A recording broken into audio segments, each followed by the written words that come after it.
வணக்கம் நண்பர்களே, எல்லோரும் எப்படி இருக்கீங்க? இன்றைக்கி நம்ம சேனலில் ஒரு சூப்பரான டேஸ்டான ஒரு கேரளா ரெசிபி தான் பார்க்க போகிறோம். பைனாப்பிள் பச்சடி. அதே மாதிரி ட்ரெடிஷ்னலாக நம்ம மண்பானையிலேயே செய்யலாமா?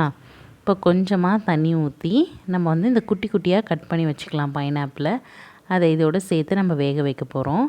இது கூட பார்த்திங்கன்னா கொஞ்சமாக உப்பு, மஞ்சத்தூள் கொஞ்சம், அப்புறம் கொஞ்சமாக மிளகாத்தூள் சேர்த்துக்கலாம்.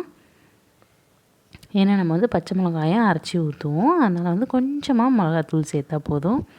இதை அப்படியே ஒரு தட்டு போட்டு மூடி வச்சிடலாம். இது அப்படியே வேகட்டும்.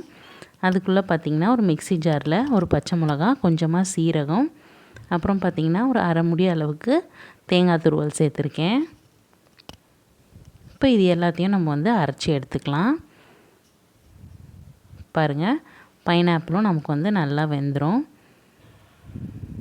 பாருங்கள், பைனாப்பிள் நல்லா வெந்தாச்சு. இப்போ நம்ம ஒரே ஒரு ஸ்பூன் வெல்லம் சேர்த்துக்கலாம். இது எல்லா டேஸ்ட்டையும் நமக்கு என்ஹான்ஸ் பண்ணி கொடுக்கும். அது பார்த்திங்கன்னா ரொம்பவே டிஃப்ரெண்ட்டான டேஸ்ட்டில் ரொம்பவே சூப்பராக இருக்கும். இப்போ நம்ம அரைச்சி வச்ச அந்த தேங்காய் பேஸ்ட்டையும் நம்ம இதோடு சேர்த்துக்க போகிறோம். சேர்த்துட்டு நல்லா கலந்து விட்டுடலாம். உங்களுக்கு தண்ணியாக வேணும்னா கொஞ்சம் தண்ணி சேர்த்துக்கோங்க. கெட்டியாக வேணும்னா நம்ம தண்ணி சேர்க்க வேண்டியதில்லை. நல்லா கெட்டியான பேஸ்ட்டாக நம்ம இதோடு சேர்த்துடலாம். பாருங்கள், இது நல்லா கொதிக்கட்டும். நல்லா திக்காகி வரும். அதுக்குள்ளே நம்ம சூப்பராக ஒரு தாளிப்பு கொடுத்துடலாம். நம்ம இப்போ ஒரு சின்ன கடாயை வச்சு அதில் தேங்காய் எண்ணெய் சேர்த்துருக்கோம். தேங்காய் எண்ணெயோட ஃப்ளேவரே ரொம்பவே சூப்பராக இருக்கும். இப்போ அதில் கொஞ்சமாக கடுகு, ஒரே ஒரு காஞ்ச மிளகாய் கிள்ளி போட்டிருக்கேன். அதுக்கப்புறம் பார்த்திங்கன்னா கருவேப்பிலை, இது எல்லாத்தையும் சேர்த்து நம்ம தாளித்து கொட்டிடலாம். அவ்வளோதான், சூப்பராக ரெடி ஆகிடுச்சு. இப்போ கடைசியாக இறக்கும்போது பார்த்திங்கன்னா ஒரு 2 ஸ்பூன் அளவுக்கு நம்ம தயிர் சேர்த்து இறக்கிடலாம். பாருங்கள், ஒரு 2 ஸ்பூன் தயிர் சேர்த்தாச்சு. இப்போ நம்ம ஸ்டவ் ஆஃப் பண்ணிட வேண்டியது தான். சூப்பரான பைனாப்பிள் பச்சடி ஒரு டிஃப்ரெண்ட்டான டேஸ்ட்டில். நமக்கு பைனாப்பிளோட டேஸ்ட் நமக்கு தெரியும் இல்லையா? கொஞ்சம் புளிப்பு, இனிப்பு, இதில் பார்த்திங்கன்னா நம்ம காரம் எல்லாத்தையும் சேர்த்துருக்கோம். ஸோ சூப்பராக இருக்கும் அந்த பச்சடி.